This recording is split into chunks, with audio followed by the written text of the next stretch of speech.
Greetings, my name is Kerry and welcome back to my channel.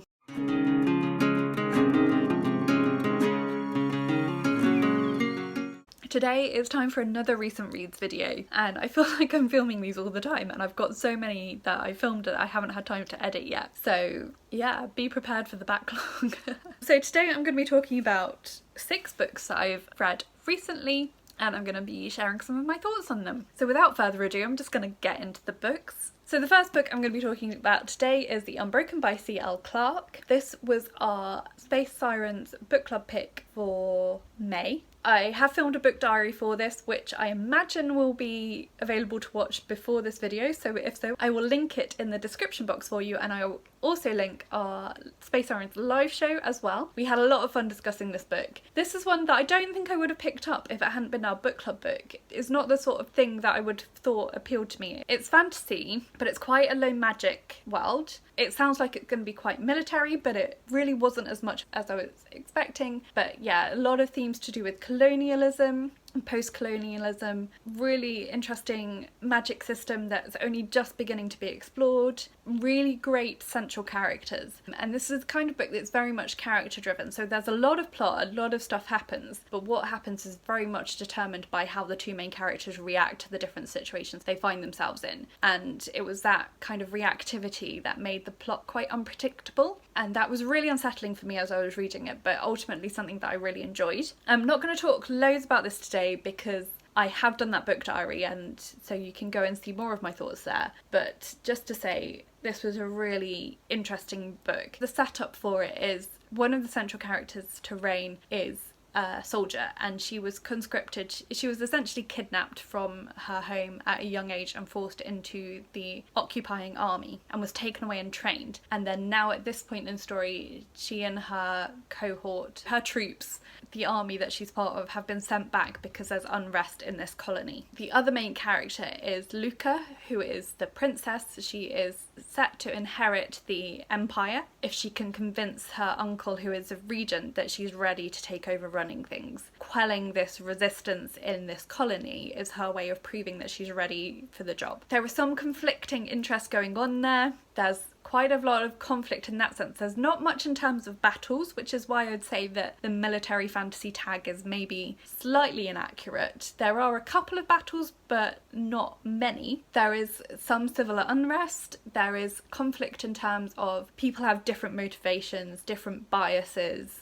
and they are coming up against each other. So I thought it was all really well handled, and I really enjoyed this book. I'm really glad it was picked for Space Sirens. So as I say, if you want more of my thoughts, go check out my book diary, and that is a spoiler-free book diary and review. If you are interested in more spoilery stuff, then check out our Space Sirens live show. So the first kind of 15 minutes of that is spoiler-free, and then we go into some spoilery stuff. I'll link both of those for you so you can go and check those out. I gave The Unbroken 4 stars, and I will also say I'm not going to be giving content warnings during this video, but what I will be doing is linking to the book trigger warnings website in the description box for any of the books that have entries on that site. So if you want to check whether this book is safe for you to read, go and check out that website, or also check out Storygraph.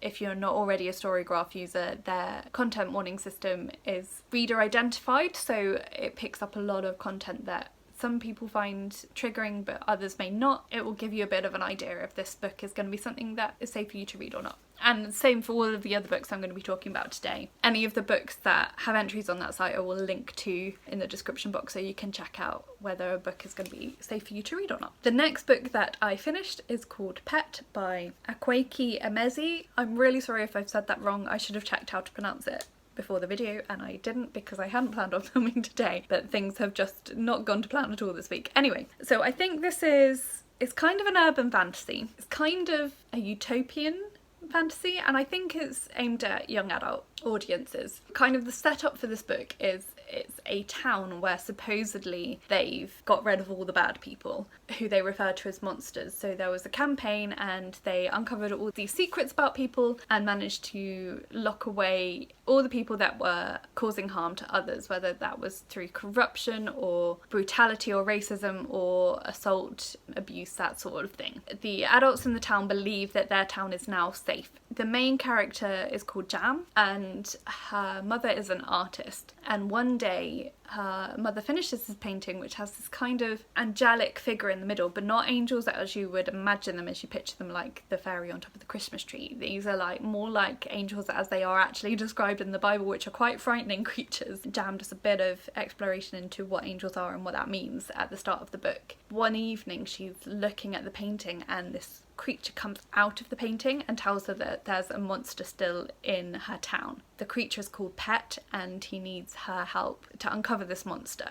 And the story develops from there. So it's only a very short book. It didn't take me very long to read it at all, but I thought it was really impactful, particularly with some of the stuff that's been going on recently to do with safeguarding and historic cases of child abuse and that sort of thing. There's a real kind of emphasis in this book on how perpetrators of violence can groom not just their victims but also the people in the community, so that people won't believe that they're capable of the things that they're doing. And that's a real issue in society. So I've been to a couple of seminars this year during my uni course, particularly about spiritual abuse and how abusers abuse systems as well as people to maintain their power and their privilege. So I thought this was a really interesting insight into kind of what goes on and how we need to become more aware of these things. And even in places that we think are safe, we sometimes actually need to be extra vigilant and not get complacent about safeguarding and that sort of thing. So I thought it was a really, really good book. I gave it 5 stars and I really enjoyed it, and I borrowed it as an ebook from the library, but I'm sure at some point I will be getting a copy so I can reread it, and will probably be recommending it to some of my friends to help them think more about these issues. Yeah, some of the other people on my course I think would find it really interesting to read. The next book that I finished was one that I was reading initially for essays for uni. I actually quoted this in several essays, so I found it really helpful. So this was called Broken Bodies by Karen O'Donnell. This is a work on trauma theology, particularly as it relates to the Eucharist, which is one of the central sacraments of Christianity. It's also referred to as the Lord's Supper or Communion. It's where we share bread and wine and remember Jesus' death. This book looks more into kind of the origins of the sacrament and what it all means, but also looks at it through a lens of trauma theology and how people who have experienced trauma experience these things. I found it really interesting and really helpful. So I've written a couple of essays that I use this book in. So I wrote one on trauma theology. There's not been a lot of work done in the field of trauma theology yet, so this is a really key text for that. But then I also wrote an essay on the Eucharist, and this was again very helpful for that essay too. I'm not going to say anything more about it than that because I don't like to go on too much about the stuff I'm reading for uni, which probably isn't of interest to most of the people that watch this channel. But if you'd like to know more, then do let me know.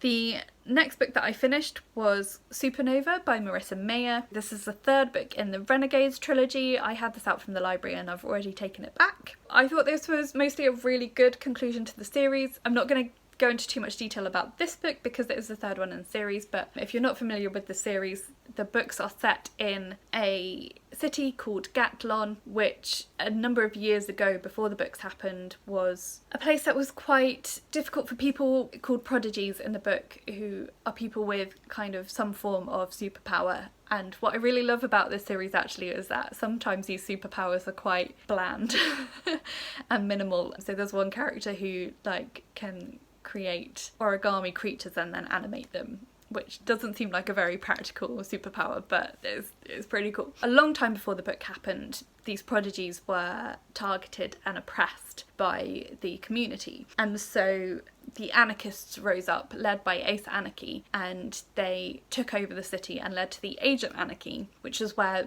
kind of prodigies had more freedom, but also it led to a lot of gangs taking control of different areas of the city and a lot of death and destruction and bad things. Then the renegades came and ousted the anarchists and tried to create a more fair society. The first book starts I think it's meant to be about 10-15 years after the Battle for Gatlin and after the end of the Age of Anarchy, where the renegades are running things, but the anarchists have been kind of quietly existing in the background, trying to regroup and figure out ways of destroying the renegades. The two main characters are Nova, who is the niece of Ace Anarchy, and Adrian, who is the son of two of the lead renegades. Nova decides that the best way to bring down the renegades is to infiltrate them and try and bring them down from within. So she poses as a renegade recruit and she is assigned to Adrian's team, and the story kind of develops from there, with her trying to figure out how to bring down the renegades, but also starting to kind of understand a bit more what the renegades are trying to achieve. And then there's a lot about power and abuse of power, and kind of themes of trying to figure out who are the good guys, who are the bad guys,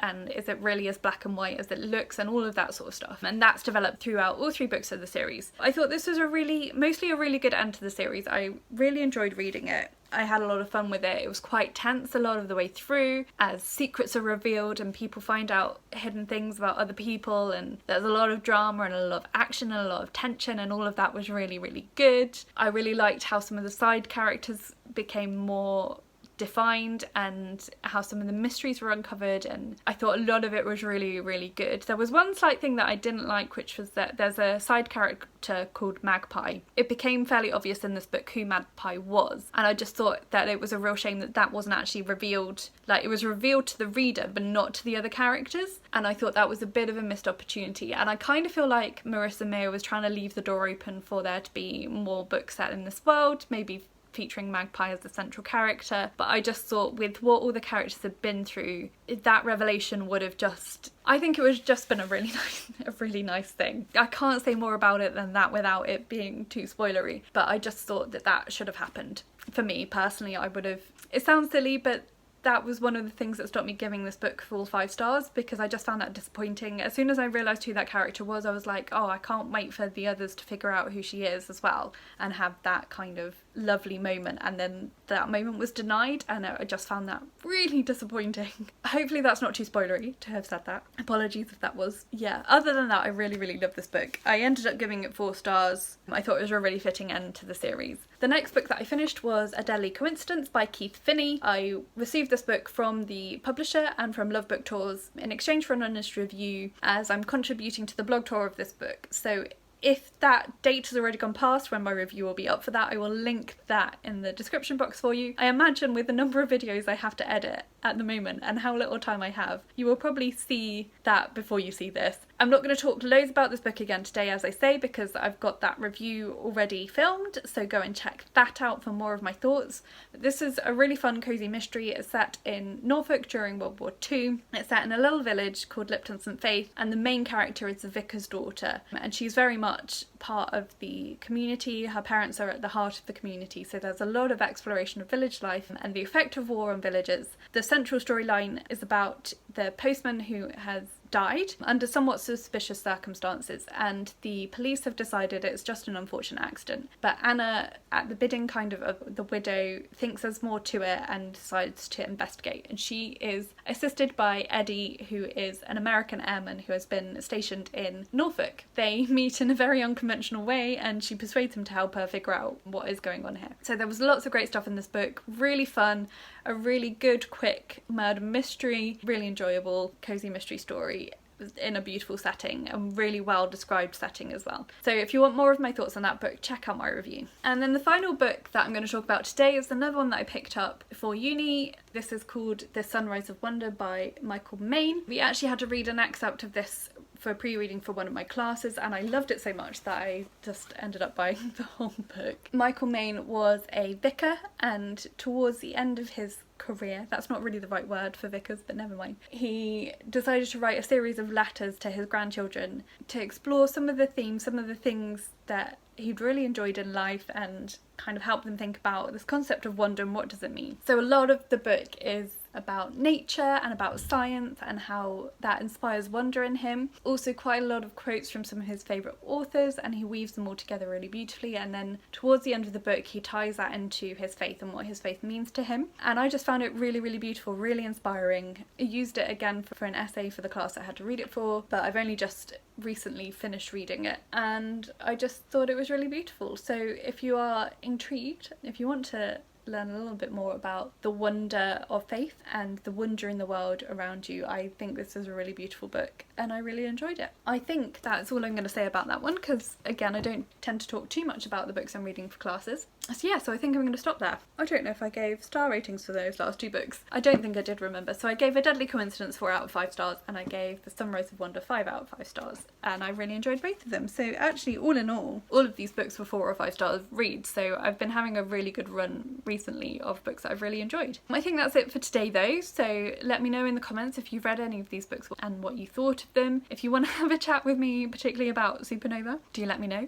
There were just a couple of things about the ending of that book that didn't work for me, so I'd love to hear your thoughts on any of these books. So have a chat to me down in the comments, or if you just want to let me know that you've been here but can't think of anything particularly that you want to say, then leave me a superhero emoji. You can also like this video if you liked it and subscribe if you haven't already, and you can also follow me on my social media. All that information is listed for you in the description box below. But that's it for today, so thank you so much for watching and I'll talk to you again soon.